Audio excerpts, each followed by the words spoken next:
untuk 267 juta rakyat kita, untuk negara. Bisa aja membubarkan lembaga, bisa aja reshuffle. Udah kepikiran kemana-mana saya. Entah buat perpu yang lebih penting lagi. Kalau memang diperlukan. Drama super Korea, ambil mic dan bicara hal yang sama. Yang diulang-ulang itu. Dan setiap kali harus dia teks itu. Mungkin yang mesti diganti duluan sebetulnya gampang kalau tanya saya. Solusinya jangan ganti menteri, ganti busernya aja tuh. Karena yang bermasalah buser sebetulnya. Jadi mesti presiden keluarin perpu untuk mereshuffle buzzer dungunya itu. Drama super Korea.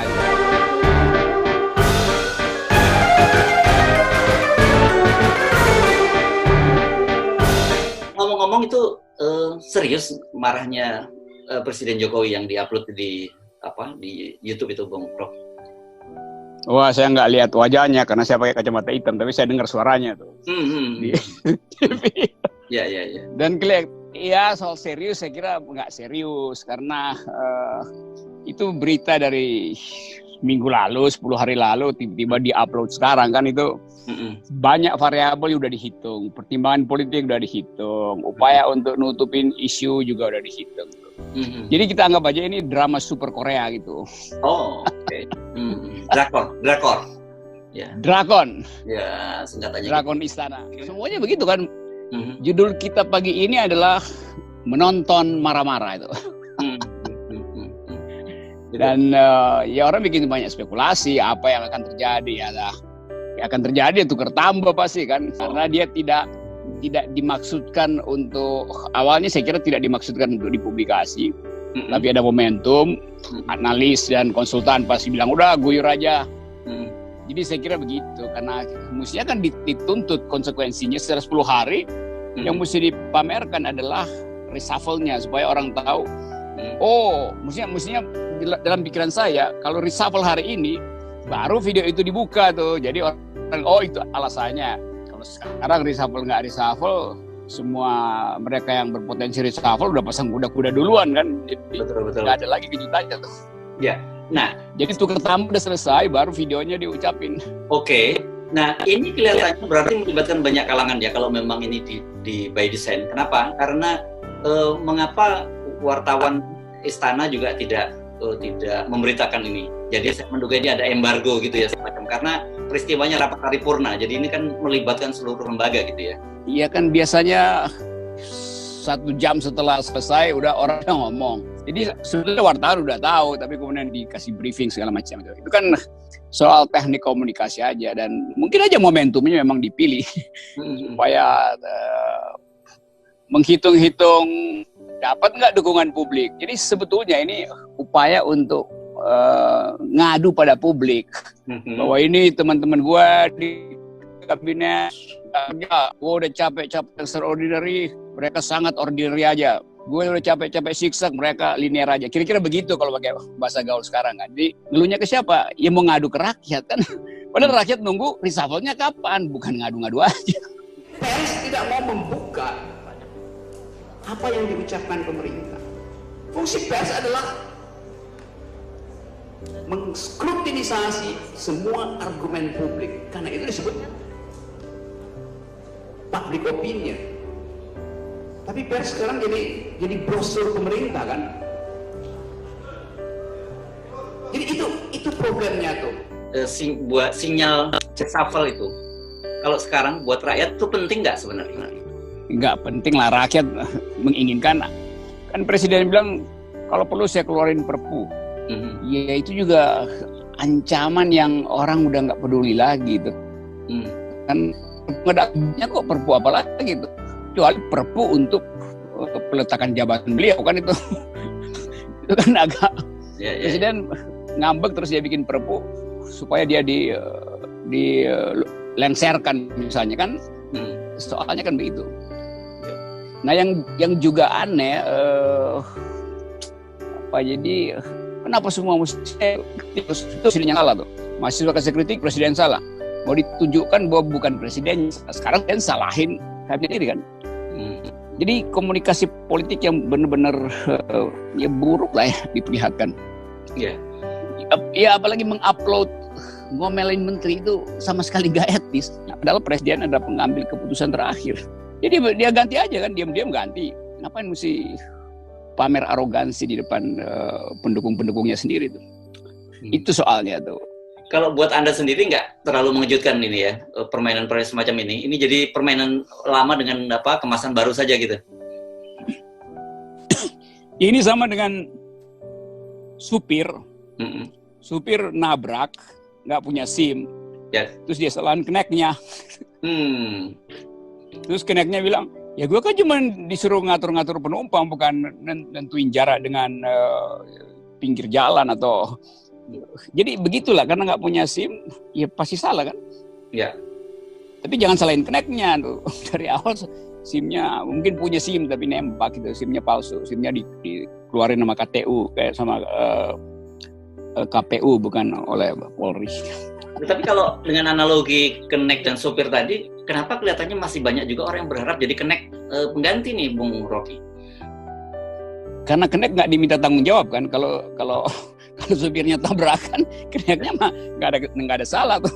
Itu kenek yang bagus juga, dia nebeng, dapat tambahan, dan dia nggak akan tanggung jawab. Itulah. Ya. Buzzer ini adalah kenek yang nebeng doang, nggak mau ambil tanggung jawab. Tapi biasanya gini, kan Anda tadi nyebut drama Korea. Drama Korea itu sangat digemari loh. Orang selalu menunggu sequel berikutnya begitu. Nah, Anda bisa kira-kira menurut Anda, bayangan Anda seperti apa sequel berikutnya itu yang akan muncul? Yang akan muncul adalah kasakusuk di kalangan partai untuk nentuin seri berikutnya apa arah dari drama Korea ini. Jadi itu pasti akan terjadi. Sebagai penonton, jadi partai-partai politik ini lagi rapat, pasti dari tadi pagi udah rapat, siap-siap siapa yang akan diajukan sebagai pengganti reshuffle, atau berpikir lebih radikal lagi, oke kita mundur lebih dahulu tuh. Jadi soal itu yang hari-hari ini akan dihitung sebetulnya. Oke. Gitu. Ada yakin bahwa akan ada partai-partai yang berani ngambil sikap semacam itu? Bukannya partai-partai sekarang berebut-rebut masuk ke kabinet? Saya kira iya, itu akan ada 1-2 partai yang menganggap bahwa sorry. Oke. Udah nggak enak dramanya. Mending partai-partai berebut cari muka juga pada rakyat, pada konstituennya tuh. Bahwa mereka tidak terikat dengan kebijakan presiden, bahwa mereka independen. Jadi presiden lagi cari muka pada rakyat untuk dapat pembenaran kalau dia menghukum partai-partai. Partai-partai juga lakukan hal yang sama, cari muka pada rakyat dengan memikirkan, oke, kami akan mundur lebih dahulu. Jadi jebakan-jebakan itu sebetulnya yang bagian buruk dari demokrasi kita, itu saling jebak-menjebak. Semua kan yang terjadi begitu tuh. Kalau terjadi seperti itu kan berarti menarik dong, dari sisi dramaturginya menjadi lebih menarik gitu. Buat saya bukan saja menarik, diperlukan sebetulnya tuh, supaya ada episode baru di dalam drama Korea kan. Kan ini udah kelamaan kan dramanya kan. Dan serialnya juga ceritanya makin absurd, jadi kita mau ada drama baru itu. Oke. Bagus juga sih. Sekarang kita coba kita soroti beberapa kata yang sering digunakan oleh Jokowi ya. Saya mencatat beberapa kata, misalnya sense of crisis. Kemudian gitu tidak punya perasaan gitu. Beliau menyampaikan perasaan yang sama gitu. Tapi saya juga menangkap Presiden menyebut bahwa ini bahaya sekali. Kalau kemudian dihubungkan dengan angka-angka pertumbuhan ekonomi yang dari lembaga dunia yang disebut beliau, ini kan berarti sebenarnya beliau mengisyaratkan itu kan, ada kekhawatiran dari sisi beliau sendiri berkaitan dengan kelangsungan kekuasaannya. Iya, kalau disebut tidak punya perasaan, dengan mudah buruh bilang Omnibus Law itu juga nggak punya perasaan terhadap nasib buruh. Sama aja. Pasien-pasien rakyat miskin juga menganggap ya presiden juga nggak punya perasaan terhadap BPJS tuh dinaikin. Supir angkot juga akan bilang hal yang sama. Itu kepala negara nggak punya perasaan soal BBM yang nggak diturunkin, yang mahal terus itu. Jadi sebetulnya presiden nggak punya poin untuk pakai istilah itu. Jadi satu-satunya poin adalah ini yang disebut politik demagogi itu. Mau mencari pembenaran dengan mempidatokan sesuatu yang seolah patriotik. Padahal fakta sosiologisnya udah berubah itu. Dukungan terhadap kebijakan pemerintah tidak ada selain di antara mereka sendiri kan. Jadi kata tidak punya perasaan ya memang tepat diucapkan di dalam ruangan itu aja. Begitu disebut tidak punya perasaan, ya orang akan bikin kalkulasi terbalik bahwa istana yang nggak punya perasaan terhadap nasib rakyat. Kan itu jadinya itu. Ya. Nah, ini ada anti klimaks ini. Saya mewawancarai Bung Rocky kali ini. Saya berharap tadinya ini soal serius gitu, bahwa ada pidato, ada presiden marah. Masa nggak serius gitu tuh yang saya agak. Ketiba kok Anda punya persepsi Anda jadi berbeda. Jadi Anda ini biasa-biasa saja gitu. Coba kita lihat misalnya tuh narasinya itu. Kata extraordinary, linear, tidak punya perasaan, sense of crisis. Itu berkali-kali diucapin. Jadi seolah-olah presiden tidak mampu menggambarkan atau menganalisis lebih dahulu sebelum mengeluarkan umpatan itu kan. Kan digambarkan dulu keadaan internasional segala macam. Ini tiba-tiba langsung ambil mic dan bicara hal yang sama. Yang diulang-ulang itu. Dan setiap kali harus lihat teks itu. Oh, lihat teks ya? Saya nggak mencermati itu. Ya itu pada teks di situ kan. Nah, seolah kalau kemarahan otentik, saya kembangkan kemarahan itu. Kembangkan dengan menunjukkan fakta, riset yang kadang-kala kontradiktif. Tetapi dia harus tutup dengan memberi sinyal yang lebih determinatif supaya ada gerakan baru. Kalau ini sinyal ujungnya adalah menantang atau mengancam, kan itu kan nggak konsisten. Ada kebijakan yang kacau, yang salah arah. Tetapi ancamannya adalah reshuffle. Jadi buat apa bicara tentang kebijakan di dalam rapat kabinet kalau ujungnya adalah reshuffle kan? Ya. Kan kalau bicara kebijakan artinya memperbaiki kebijakan. Kalau bicara reshuffle itu artinya hukuman terhadap partai pendukungnya itu kan beda. Kan sinyalnya kan kepada si partai bukan pada si menterinya. Karena presiden tidak otonom waktu mengangkat, dia minta nama dari partai kok. Lain kalau presiden memakai profesional, maka itu dia berhak untuk reshuffle atas kehendaknya sendiri. Kalau ini kan reshuffle artinya bukan kehendak dia sendiri, dia mesti tukar tambah dengan partai. Di situ konyolnya tuh mengancam reshuffle padahal kabinet tidak dia angkat oleh kehendaknya sendiri, tetapi oleh tukar tambah dengan partai itu. Jadi intinya begitu, karena itu saya ketawanya begitu. Jadi kalau toh konyolnya dari awal, karena sistem presidensial mestinya dia nggak tukar tambah dengan partai. Jadi kalau toh ada reshuffle, itu bukan sepenuhnya kehendak atau keleluasan dari presiden, tapi pasti akan ada tawar-menawar gitu ya.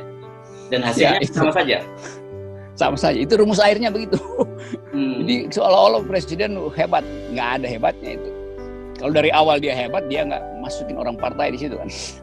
Iya. Gitu kira-kira analisisnya. Oke, jadi kembali lagi pertanyaan saya, bagaimana kita menyikapi pidato presiden ini? Perlu kita ikut marah-marah juga atau kita santai-santai seperti Anda saja? Seharusnya rakyat mengerti bahwa yang diucapkan presiden itu sekedar penting di headline. Dia mau reshuffle, dia akan ambil risiko. Dia nggak reshuffle, dia juga akan dikejar oleh kebijakan yang makin lama makin buruk. Jadi kita nggak bisa bilang apa yang akan terjadi. Ini udah semacam berkali-kali kita terangkan, hukum sosiologi udah berjalan. Ya. Jadi yang diucapin presiden sebetulnya ya keluh kesah yang nggak akan mempengaruhi hukum-hukum sosiologi.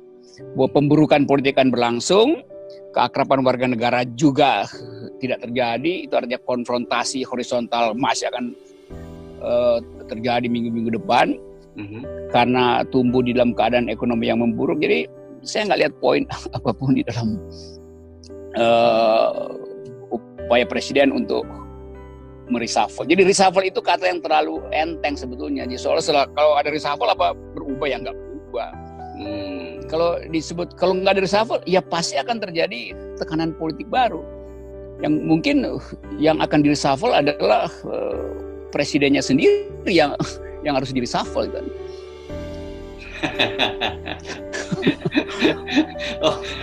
Oke, Bung Rocky. Jadi kita tunggu kalau gitu serial berikutnya gitu ya. Karena ini menurut saya apapun ini cukup menghibur dan cukup sedikit menaikkan tensi dari publik, terutama di media lah setidaknya. Kan orang misalnya begini, orang tunggu bener nggak 3 hari ini reshuffle tuh. Kalau dia nggak reshuffle, berarti kita balik pada perkelahian politik yang sedang berlangsung soal ideologi, soal kebijakan yang seolah-olah berbasis hukum padahal melanggar prinsip-prinsip kesejahteraan. Jadi kita akan balik ke situ lagi. Sekarang yang skenario kedua, kalau akhirnya dia reshuffle, apa akibatnya? Ya akibatnya adalah pertarungan di dalam elit sendiri akan berlangsung lebih sengit. Sebab untuk dapatin orang aja udah mesti disogok 2 kali kan, karena keadaan yang memburuk. Mana ada menteri yang mau ambil risiko habis dia di reshuffle, dia jadi menteri baru, terus ekonominya makin memburuk, nanti diomelin lagi sama presiden, seminggu lagi presiden omelin lagi tuh kan. Dan ada juga otak yang bagus di kalangan partai yang menganggap wah kita nggak usah kirim menteri lah, biarin aja menteri yang gitu dipecat, ya udah kita nggak akan ganti tuh. Lain kalau ekonomi masih bisa nyolong itu, ya, semua orang akan berupaya untuk jadi pengganti dari menteri yang bermasalah. Kalau misalnya kita bikin skenario misalnya, Menteri Kesehatan yang disebut secara tunggal eksplisit oleh presiden, akhirnya di reshuffle, yang akan ganti siapa coba? Ambil dari ID. ID menganggap, wah itu kita tahu problemnya, kita nggak bisa selesai, jangan buang ke kita tuh.